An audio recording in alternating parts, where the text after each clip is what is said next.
আসসালামু আলাইকুম। আজকে আমাদের মায়া কিচেনে পাস্তা তৈরি করা হয়েছে। Simple pasta. এটা সবাই খেতে পারে, শিশু থেকে বৃদ্ধ পর্যন্ত সবাই উপযোগী। তেমন মশলা তেমন কিছু দেওয়া হয়নি। ডিম, টমেটো, কাঁচামরিচ, পেঁয়াজ, সামান্য তেল, একটু জিরা গুঁড়ো দিয়েই তৈরি করা হয়েছে। কোনো বাইরে কোনো মশলা নেই। সুস্বাদু, অত্যন্ত সুস্বাদু সুস্বাদু মজা পাস্তা। ঝটপট 5 মিনিটের মধ্যে তৈরি করা হয়েছে। মেহমান আসলে সহজেই পাস্তা তৈরি খাওয়ানো খুব সুবিধা। অল্প সময়ের মধ্যে সুস্বাদু পাস্তা অনেকে পছন্দ করে, শিশু, বাচ্চা, বৃদ্ধ সবাই পছন্দ করে। ঝটপট, অল্প খরচ, স্বল্প ব্যয়ে, স্বল্প সময়ে সহজ পদ্ধতিতে রান্না হয়েছে পাস্তা।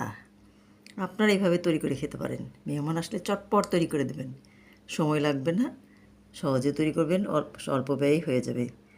সবাইকে ধন্যবাদ। আমার চ্যানেলকে সাবস্ক্রাইব করার জন্য অনুরোধ করছি। পাস্তা